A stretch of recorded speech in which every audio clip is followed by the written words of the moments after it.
Friends, स्वागत है आप लोगों का यूथ एकेडमी में। आज हम आप लोगों के सामने 14 अक्टूबर 2020 का फर्स्ट शिफ्ट का एसएससी सीजीएल का पेपर का एनालिसिस लेके आए हैं। तो ओवरऑल बोला जाए तो पेपर का लेवल जो था इजी था, टफ नहीं था। इजी लेवल होने से बेटा कमजोर बच्चे जो होते हैं, जो मॉडरेट बच्चे होते हैं उनका फायदा होता है, लेकिन जो थोड़े अच्छे लेवल के स्टैंडर्ड के बच्चे होते हैं, जो अच्छे से तैयारी करके गए होते हैं, उनका नुकसान होता है उसमें। ठीक है, चलिए कोई नहीं, फिर भी नॉर्मलाइजेशन तो लगेगा ही। वो गवर्नमेंट तो बोलती है कि हम पेपर को नॉर्मलाइज करना चाहते ही हैं, लेकिन दिक्कत ये है बेटा, जो हमारे अकॉर्डिंग हमें लगती है कि पेपर को नॉर्मलाइज करना बहुत अच्छी बात है, लेकिन पेपर को स्टैंडर्ड को भी नॉर्मलाइज करो भाई।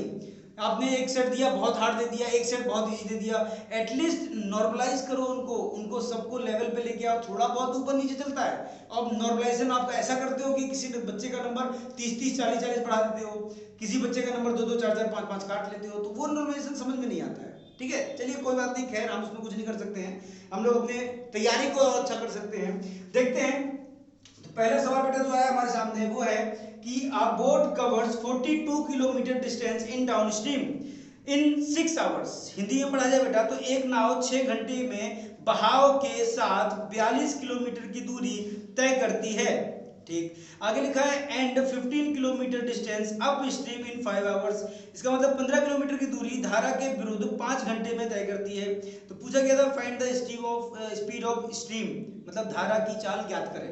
तो बेटा इसने क्या बताया, धारा के साथ, नीचे होता है धारा के साथ, धारा के साथ दिया बेटा ये कितना 42 किलोमीटर, और 42 किलोमीटर को जाने में समय कितने लगे बेटा 6 आवर के लगे। उसी तरह ये धारा के जब विरुद्ध गया, अपोजिट गया, तो ये गया बेटा 15 किलोमीटर। इसको जो टाइम लगा है बेटा, इसको टाइम लगा 5 घंटे का। तो यहाँ अगर स्पीड निकालें, speed equal to distance upon time होता है, तो 42/6 करेंगे, 7 6 42, 7 किलोमीटर पर आवर आ गया जब ये धारा के साथ में था। और विपरीत में अगर स्पीड निकालें बेटा तो 15/5, इसका मतलब 3 किलोमीटर पर आवर आ गया जब ये क्या था उसके साथ में था। अब निकालना क्या बेटा, इसका निकालना था धारा की चाल याद करें। तो धारा की चाल बेटा इसमें क्या है, धारा की चाल इसमें बेटा धारा की चाल निकाली, दोनों को माइनस कर देंगे, 7 - 3/2 दैट इज 4/2, आ गई बेटा 2 किलोमीटर पर आवर। ठीक, बहुत ही ज्यादा सिंपल सवाल था। अगला सवाल है बेटा, find the volume of cylinder whose base radius is 5 centimetre and height is 14 centimetre. Hindi में बोला जाए तो एक बेलन का आयतन ज्ञात करें जिसकी आधार त्रिज्या 5 सेंटीमीटर और ऊंचाई 14 सेंटीमीटर है। तो क्या बोला गया बेटा कि एक वॉल्यूम, एक आयतन, एक बेलन है, बेलन, इसकी आयतन निकालनी है बेटा, और आयतन में हमें बता दिया गया है साफ साफ कि जो त्रिज्या है वो है 5 सेंटीमीटर की, और जो ऊंचाई है बेटा, ऊंचाई है कितने की 14 सेंटीमीटर की। तो बेलन का आयतन क्या होता है सबको पता है, πr²h। निकाल दोगे बेटा तो पाई 22/7 इंटू 5 इंटू 5 इंटू 14, 7 दूनी 14, 5 दूनी 10 बेटा 1100 आ जाएगा इसका आंसर। ठीक है, ये आंसर आ गया। अगला सवाल है, आप pipe can fill a tank in, pipe and cistern का पहला सवाल है बेटा जो आया है अभी तक के पेपरों में। लिखा है a pipe can fill a tank in 20 hours whereas pipe B can fill a tank in 30 hours. Find the time taken by both the pipes to fill the empty tank if both the pipes are open together. Pipe A एक टंकी को 20 घंटे में भर सकता है, pipe B उसी टंकी को 30 घंटे में भर सकता है। खाली टंकी को भरने में दोनों पाइपों द्वारा लगाया गया समय ज्ञात करें यदि दोनों पाइप साथ में खोले जाएं। बहुत ही ज्यादा सिंपल सवाल बेटा, सीधे इसको पाइप ए हो गया, बी हो गया, इसको 30 घंटे लगते हैं, सॉरी इसको 20 घंटे लगते हैं, उसको 30 घंटे, इसको 20 घंटे लगते हैं, इसको 30 घंटे लगते हैं, ऐसे ले लोगे 60 क्षमता आ जाएगी टोटल कैपेसिटी। ठीक है, इसकी टैंक की कैपेसिटी आ गई टोटल कैपेसिटी 60। अगर 60 कैपेसिटी है 20 घंटे में भरता है तो 1 घंटे में कितना भरेगा 3 लीटर। ये कितना भरेगा 2 लीटर, दोनों मिलकर कितना भरेंगे बेटा 5 लीटर। भरना कितना है 60, तो बेटा सीधे 60/5 12 घंटों में टंकी भर जाएगी। ठीक, अगले सवाल पे आते हैं। एक्स वाई का रेशियो 3:2 दिया गया था, जगह बना लेते हैं।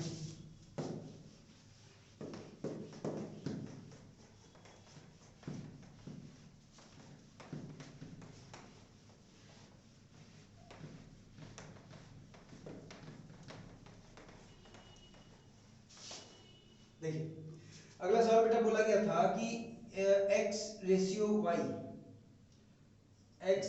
y बराबर 3:2 और x + y बराबर 90। तो आपको निकालना था बेटा 7x माइनस वाई बटे में x प्लस वाई। ठीक, बहुत सिंपल सवाल बेटा, सीधे सीधे x y दोनों दिया गया है, 3 और 2 5 आ जाएगा, 5 की वैल्यू 90 है, 1 की वैल्यू 90 बटे 5 कितनी आ जाएगी बेटा 18। 1 की वैल्यू अगर 18 है तो बेटा 3 की वैल्यू 18 थी है 36 और 2 की वैल्यू 18 सॉरी 18 थी है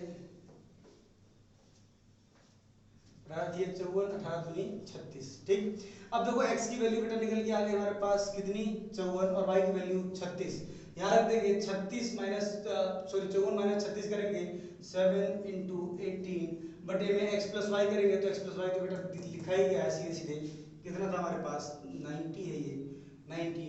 काट दोगे बेटा इसको, यहाँ पर 10 बचेगा, यहाँ पर बटेगा बचा आपका 9 2 जा तो 1.4 आपका आंसर आ जाएगा। ठीक है, या फिर 7/2 जैसा भी आपके ऑप्शन में दिया हो उसके अकॉर्डिंग आपका हो जाएगा। चलिए आगे बढ़ते हैं। तो नेक्स्ट सवाल है बेटा 6 year ago the average of 3 persons was 32, a new person joined them and now their average age become 36, find the age of new person, नए आदमी की एज ज्ञात करें। देखो बेटा सिंपल सवाल है, बोला गया कि आज के कितने साल पहले 6 साल पहले, ये वर्तमान है, वर्तमान के 6 साल पहले बताया गया 3 लोगों की उम्र का जो औसत था, मतलब a प्लस बी प्लस सी जो भी है इनका जो औसत था ये कितना दिया गया था बेटा हम लोगों को 32 ईयर्स। ठीक, और बोला वर्तमान में एक नया आदमी आ गया है, a plus b plus c plus d आ गए हैं और जो इनका एवरेज है, जो इनका एवरेज मतलब बटे 4 करोगे तो ये कितना आ गया बेटा 36 आ गया है। ठीक, अब पूछा गया है कि जो नया आदमी आया है उसकी उम्र उसकी एज ज्ञात करें। तो समझो बेटा अगर 6 साल पहले इनकी औसत कितनी थी 32, तो आज इन तीनों की औसत कितनी हो जाएगी 6 साल औसत बढ़ जाएगी तो कितनी हो जाएगी बेटा 38। इसका मतलब इन 3 लोगों की उम्र का औसत 38 होना चाहिए, कितना हो गया 36, मतलब 2 साल कम हुआ है। औसत कितना कम हुआ बेटा 2 साल औसत कम हुआ है, कितने लोगों का 3 लोगों का, तो 2 तिहाई 6 साल, 2 तिहाई 6 साल लोगों ने दान कर दिया है। जो नया लड़का आया है उसको, नया लड़के की औसत 36 है, अगर 6 साल उसको मिली है इसका मतलब उम्र कितनी लेके आया था बेटा 30 साल उम्र लेके आया था। ठीक है, मल्टीप्लाई वाला तरीका सही होता है लेकिन मल्टीप्लाई वाला तरीका उससे बचें आप लोग, वो टाइम थोड़ा सा ज्यादा लेता है आप लोगों का। ठीक, चलिए आगे बढ़ते हैं। The ratio of A and B is 15:17 and the difference of their income is 3000। बताओ इतने सरल सरल सवाल, A और B का जो रेशियो है बेटा वो बताएगा 15:17 and the difference of their income is 300। बोला कि A और B की आय का अनुपात 15:17 है और उनकी आय का जो अंतर है बेटा वो अंतर दिया गया 3000। यहाँ पर अंतर देखो बेटा 2 का है, 2 का मान बेटा यदि 3000 है तो 1 का मान 3000 बटे 2 मतलब 1500। एक रेशियो का मान 1500 है बेटा, पूछा गया था कि एक की आय ज्ञात करें तो 15 रेशियो का मान 15 गुणे 1500 मतलब 15 25 225 डबल जीरो, इसका मतलब 22500। इसकी क्या है इनकम 22500, एक ही इनकम आ गई। ठीक, चलिए अगले सवाल पे आते हैं। A triangle ABC inscribed in a circle such that one of its sides of a triangle 24 centimetre and circum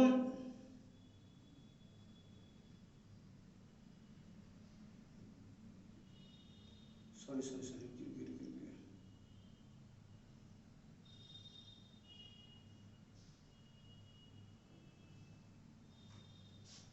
कहाँ गया और कौन से सवाल कराने थे ये।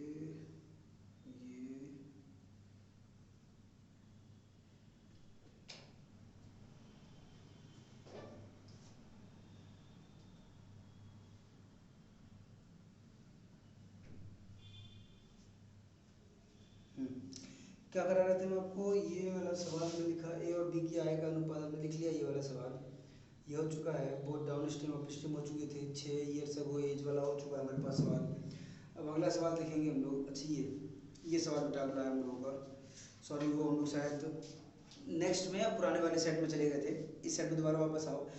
तो बेटा लगा गया, देखो सबसे पहला सवाल जो था इसके बाद जो है वो है what is the exterior angle of equilateral triangle, मतलब एक समबाहु त्रिभुज की बाह्य कोण कितना होता है।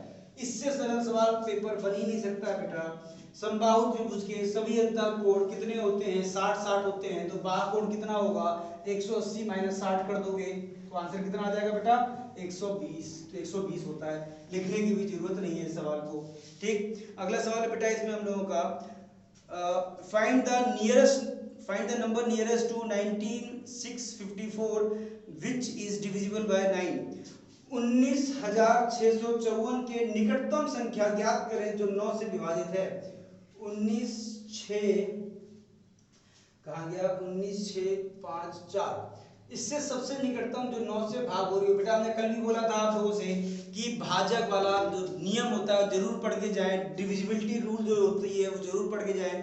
एक सवाल उससे बन ही रहा है, फिर से बन गया अगले वाले सेट में। देखो 9 से डिवाइड होने का नियम क्या होता है बेटा, सबका योग 9 से डिवाइड होना चाहिए। अगर सबको जोड़ दें 9 1 10 16, 16 और 5 21, 21 और 4 25, 25 की 10 बाद कौन सी संख्या आती है बेटा जो डिवाइड होती है 27। तो इसमें 2 जोड़ना पड़ेगा, तो अगर इसमें 2 जोड़ दोगे बेटा तो 19 6 5 4 की जगह ये 6 हो जाएगा, ये संख्या डिवाइड हो जाएगी। ठीक है, काउंट करके देखते हो 9 1 10 हो गया, 10 से 16, 16 और से 22, 22 5 27। तो ये संख्या नियरेस्ट है जो उससे 2 ज्यादा होगी, जो डिविजिबल हो जाएगी 9 से।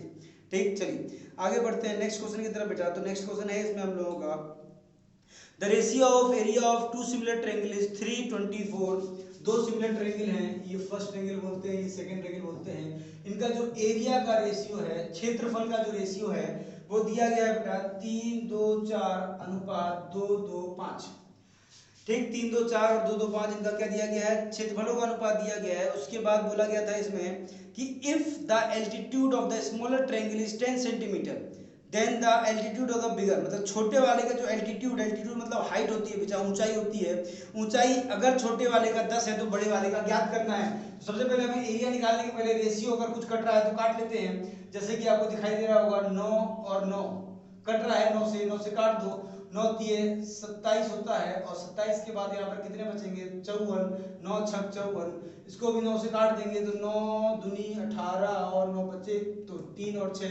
अब एरिया है तो इसका हमें साइड निकालने हैं, अगर साइड या फिर एल्टीट्यूड या पेरीमीटर ऐसी कोई भी चीज निकालनी है तो रूट कर देते हैं बेटा। रूट करेंगे तो 6 अनुपात 5 आ जाएगा। इसका मतलब यदि इसकी 6 होगी तो इसकी 5 होगी। अब बोला गया था छोटे वाले त्रिभुज की जो हाइट है वो 10 है, तो इस 5 रेशियो की वैल्यू अगर बेटा 10 सेंटीमीटर है तो एक रेशियो की वैल्यू 10/5 2 सेंटीमीटर आ जाएगी, और 6 की वैल्यू 6 × 2 12 सेंटीमीटर आ जाएगी। ठीक, इजी सवाल था बहुत, इसीलिए कई सेट हम आपसे बता रहे हैं कि बहुत इजी आ गए हैं, और कई सेट ऐसे हैं बेटा जिसमें आप लोगों के सवाल छूट रहे हैं। ये तो नुकसान है कि आपके सवाल छूट रहे हैं, लेकिन उसका फायदा भी आपको मिलेगा, आप बिल्कुल परेशान ना हो, उसका फायदा नॉर्मलाइजेशन में आपको दिखाई देगा।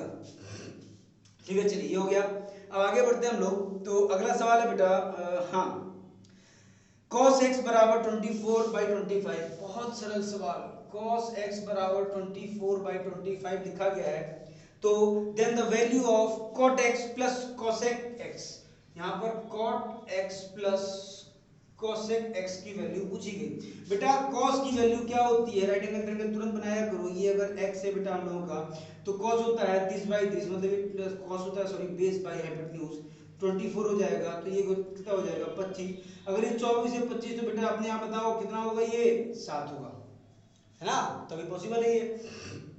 अब देखो ये आ गया हम लोग का cot x क्या होता है, cot x होता है बेटा बेस बाय हाइपोटेन्यूज, हो जाएगा 24/7 प्लस cosec sin का उल्टा होता है, sin होता है 30/30, और जब cosec है तो 30/30 हाइपोटेन्यूज बाय परपेंडिकुलर, इसका मतलब 25/7 जोड़ोगे तो 49/7 कट जाएगा बेटा, 7 आपका आंसर निकल के आ जाएगा। ठीक, चलिए आगे बढ़ते हैं। तो अगला सवाल बेटा हम लोग के पास है a sum of ₹4,000 is lent out at the rate of 5% per annum if the compound interest on this sum for a certain period of time is 630 रुपए 50 पैसे, then find the period of the time which the sum was lent। 4,000 रुपए की राशि प्रति वर्ष 5% की दर से उधार दी जाती है यदि एक निश्चित अवधि के लिए इस राशि पर चक्रवर्ती ब्याज 630 रुपए 50 पैसे हैं, तो उस समय अवधि का पता लगाए जिसके लिए राशि उधार दी गई थी। ठीक, चलो तो लिखा गया बेटा इसमें सवाल क्या लिखा गया था, 4,000 रुपए लेन दिए, 4,000 रुपए दिए गए हैं उधार, और जो ब्याज की दर है बेटा वो 5% बताई गई। 5% का मतलब होता है बेटा 1/20, तो ये 1/20 यहाँ मिलेगा। पहले वाला निकाल के देखते हैं तो 2 से काटेंगे इसको बेटा तो ये 200 आ जाएगा, यहाँ भी 200। और बताया गया जो कि 600 कुछ रुपए है, कितना बेटा 630 रुपए। तो यहाँ पर ये 3 साल का ही होना चाहिए ऑलमोस्ट जो हमें लग रहा है। इसके बाद निकालेंगे बेटा 1/20, तो ये आ जाएगा बेटा 10, ये भी 10 आ जाएगा, ये भी 10 का, फिर 1/20 निकालोगे तो ये कट जाएगा और ये आ जाएगा बेटा 0.5।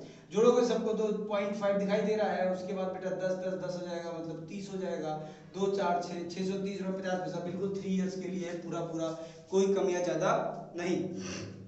चलिए अगला सवाल पढ़ते हैं बेटा। The length of the,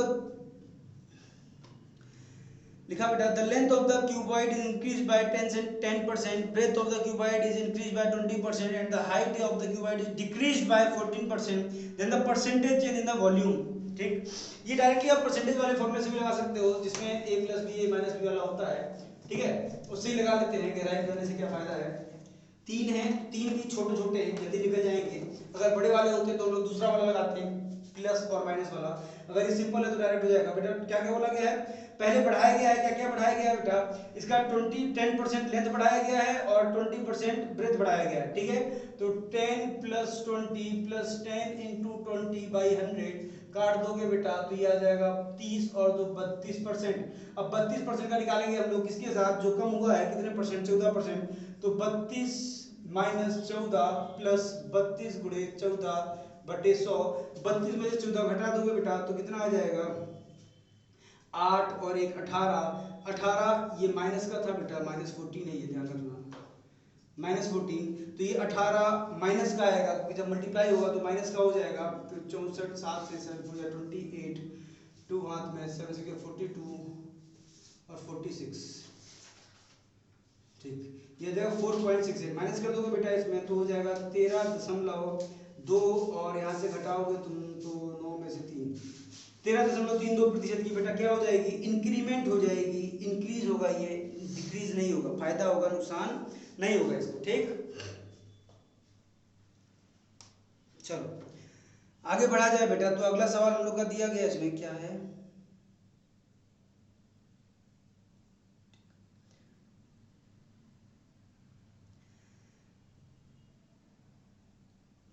find the value of a + 2b का whole square minus a - 2b का होल स्क्वायर। हिंदी में बोलने की जरूरत ही नहीं है, लिखा गया बेटा a + 2b का whole square minus a - 2b का होल स्क्वायर।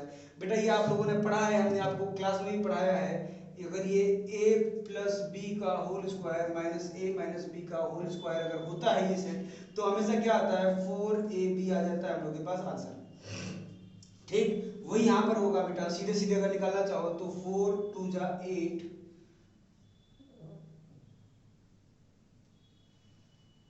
4ab, तो यहाँ पर 2 + 2 4 हो जाएगा और 2 दूनी 4 और 4 8, 8ab।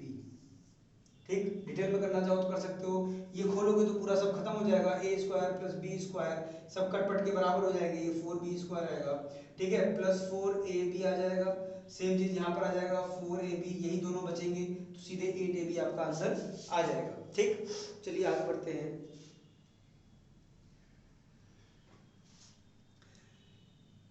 अगला सवाल है बेटा 10x = 3/2, 10x = 3/2। उसके बाद बताया गया है तो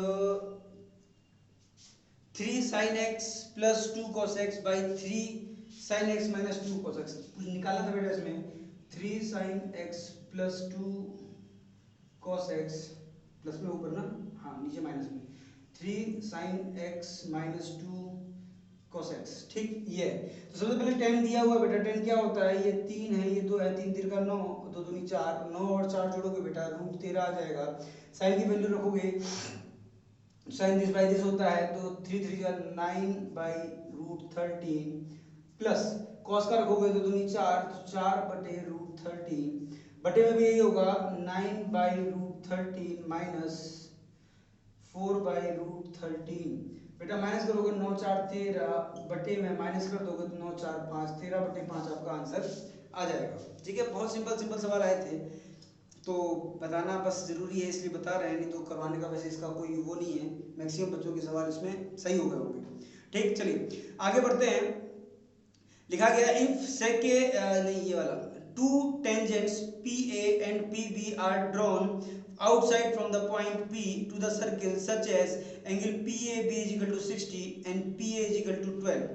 देखो बना दे रहे हम, ये सर्किल का सवाल थोड़ा ठीक है, थोड़ा ठीक मतलब ठीक नहीं है सवाल, सवाल इजी है।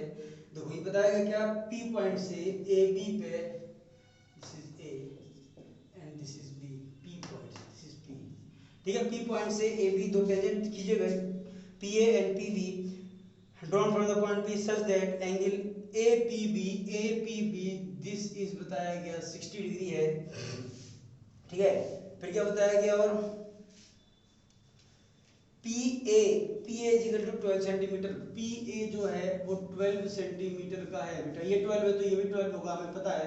किसी एक पॉइंट से अगर हम लोग टेंजेंट खींचते हैं तो दोनों टेंजेंट हमेशा क्या होती हैं, बराबर होती हैं, ठीक। निकाला गया था इसमें देन द वैल्यू, और नहीं ये then the length of chord AB chord जो है इसकी हमें लेंथ निकालनी थी बेटा। ये 60 है, ये दोनों बराबर होंगे, ये 60 तो ये भी 60 और ये भी 60, क्योंकि सम क्या होता है 180।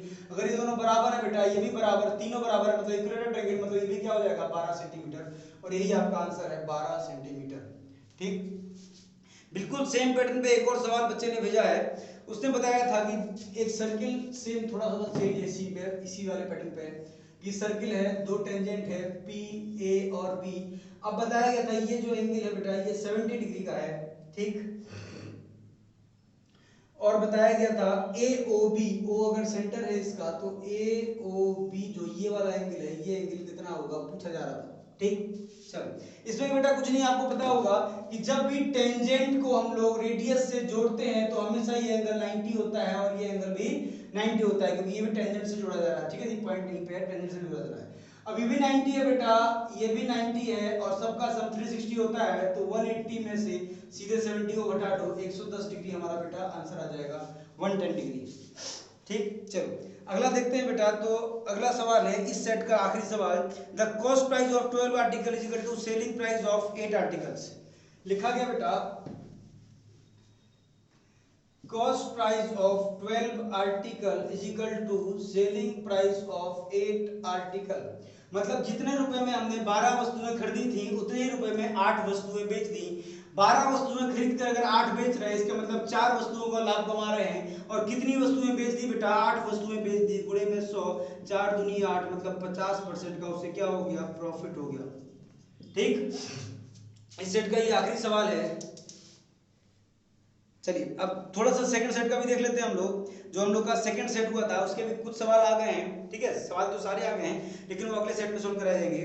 देखो अगले सेट में जो सवाल आए थे वो अच्छे सवाल थे, ठीक सवाल थे, उनके ऊपर थोड़ा सा ध्यान अगर दे दिया जाए, वो सेकंड सेट में जो पेपर आया था वो उसको बोला जा सकता है कि वो मॉडरेट था, मॉडरेट टू डिफिकल्ट लेवल में बोला जा सकता है उसको, ठीक। अब सेकंड सेट का हम लोग कुछ क्वेश्चन देख लेते हैं जल्दी से बेटा। सेट में जो पहला सवाल आया है वो बहुत बढ़िया आया है। लिखा गया है a pipe of dimensions 1.5 meter 0.75 meter is used to fill a tank of dimension 180 meter into 140 meter. The flow rate of water is 15 kilometre per hour. जो फ्लो रेट है वो 15 किलोमीटर पर आवर का है बेटा। In how much time will the tank take to fill up to 4 meter height? जो simple क्या करेंगे, पहले लोग टैंक की निकालेंगे। टैंक बेटा 180 मीटर है तो इसको सेंटीमीटर में बदल दिया, गुणे में 140 मीटर है तो 140 मीटर को भी सेंटीमीटर में बदल दिया। उसके बाद हाइट भी 4 मीटर बोल रखी थी, इसको भी सेंटीमीटर में बदल दिया। बटे में नीचे जो पाइप की डायमेंशन दी गई बेटा 1.5 मीटर है, इसको जब बदलेंगे हम लोग तो ये 150 आ जाएगा बेटा। उसी तरह से बोला गया था कितना 0.75 मीटर दूसरी डायमेंशन, तो इसको भी 75 लिख देंगे, सेंटीमीटर में सब कन्वर्ट कर दिया हमने। उसके बाद बोला गया बेटा तो फ्लो है, तो फ्लो की जो स्पीड है बेटा वो लिखिए 15 किलोमीटर प्रति घंटा, 15 किलोमीटर प्रति घंटा। तो इसको क्या करेंगे बेटा 15 किलोमीटर को पहले मीटर में बदलेंगे, इनटू किस में बदलेंगे, सेंटीमीटर में बदलेंगे। ये पर आवर का हिसाब किताब है, अगर हमें लगा कटने में बहुत बड़ा जा रहा है तो इसको 60 से डिवाइड करके किस में बदल देंगे, इनटू 60 कर देंगे तो मिनट में आ जाएगा, ठीक। इसको काटना शुरू करो बेटा, तो 1 2 3 0 1 2 3 0 कट जाएगा यहाँ पर, एक जीरो कट जाएगा यहाँ पर, सीधे कारो 15 से, 15 एकम 15, 15 दूनी 30, 120 आ गया। 25, 15 से काट दो, 15 3 75 और 15 कितने जा 60 तो 120 होता है, 15 8 120, ठीक है। 15 8 120 हो गया। 3 से काटो बेटा, 3 से कटने की कोई संभावना नहीं दिखाई दे रही है, दिखाई दे रही है। एक सेकंड, संख्या से लिखिए हमने।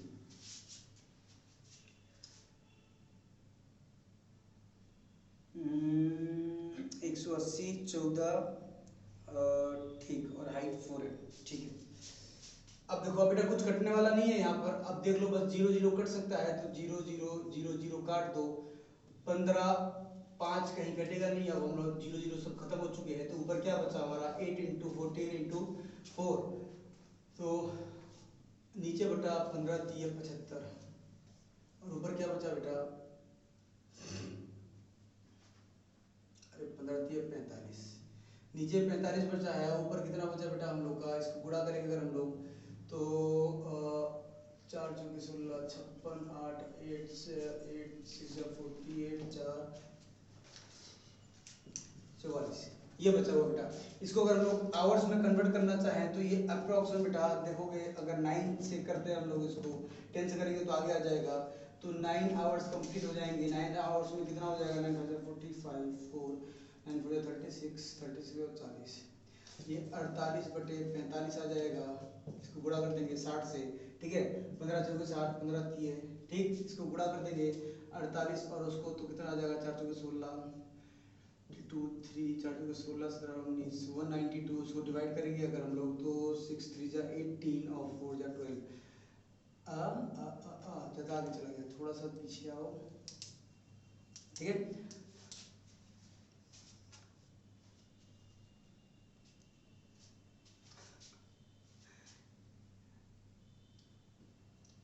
चलो इसमें कैलकुलेटिव एरर, कैलकुलेशन एरर होगा। करना क्या है, करना बेसिकली यही है, ठीक है। कैलकुलेटिव एरर हो जाता है, कई बार मिस्टेक हो जाती है। करना क्या हमें, जो हमें डायमेंशन दी गई है, जैसे कि 180 दी गई थी हम लोगों को, 180 metre into 140 metre into 4 metre height तक, बटे में क्या करेंगे हम लोग 1.5 मीटर इंटू 0.75 मीटर इंटू जो मीटर में है, किलोमीटर को मीटर में बदल देंगे। बस इसको सॉल्व कर लेना बेटा, आपके आवर्स में आंसर निकल के आ जाएगा, ठीक है।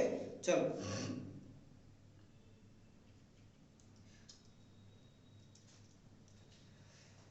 आगे बढ़ते हैं। अगला सवाल, द सम ऑफ 7 हाँ अगला सवाल बेटा, a train travels from P to Q at the speed of 126 km per hour and return from Q to P at the speed of 90 km per hour। देखो दो जगह है बेटा, ये P हो गया, ये Q हो गया। P to Q जा रही है बेटा कितने स्पीड से, P to Q जा रही है, ये ट्रेन 126 किलोमीटर पर आवर की स्पीड से, and Q to P at the 90 kilometre, वापस आ रही है बेटा 90 किलोमीटर पर आवर की स्पीड से, ठीक है। Another train which travels at the speed of the average speed is equal to the train, what time will be taken by the train to cover the distance of 525 kilometers, ठीक है। ठीक, देखो जल्दी से बेटा इसको करना है हम लोग, इन दोनों का जल्दी से एलसीएम ले लेंगे, 126 और 90 का, तो 126 और 90 का बेटा एलसीएम लोगे तो 9 10 जा हो जाता है, और 9 1 जा 9 नॉट रिलेटिव, ठीक है। फिर 9 हमारे पास कॉमन आ गया, फिर 2 भी कॉमन आ जाएगा, ये 7 और 5 बचेंगे, 7 बच्चे 35 35 दूनी 70 9 7 63 630 आ जाएगा। 630 के लिए बेटा ये 5 जा आ जाएगा, और ये कितना जा चला जाएगा 9 7 जा 63 7, ठीक है। अब देखो एवरेज पूछा गया था, तो 7 और 5 12, 7 और 5 12, टोटल 12 घंटे लगेंगे, ठीक है। टोटल 12 घंटे लगेंगे, कितनी दूरी है 630 गुणे में 2, इसको काट दोगे बेटा ये 6 आ जाएगा, और 6 से काटोगे तो 6 कितने जा 6 एकम 6 और 6 पंचे 105 किलोमीटर पर आवर बेटा क्या आ गया, एवरेज स्पीड आ गई। इस एवरेज स्पीड से उसको कितना जाना है, तो बोला गया था दूसरी वाली रेलगाड़ी को 525 किलोमीटर, तो 525 किलोमीटर अगर बेटा जाता है 105 किलोमीटर से, तो 5 घंटे का टाइम लगेगा। बेटा बेटा इसका आंसर आ जाएगा 5 घंटे। तो ये क्वेश्चन आपके सेकंड सेट के रहे हैं, ठीक है। आज के लिए इतना ही रोकते हैं इस सेशन के लिए। अब सेकंड सेशन में ही होगा, उसमें हम लोग क्या करेंगे बेटा, सेकंड सेशन में हम लोग सेकंड और थर्ड दोनों सेट को एक्सरसाइज समराइज करके सॉल्व करेंगे। आज के लिए इतना ही। Thank you. Please do like subscribe our channel.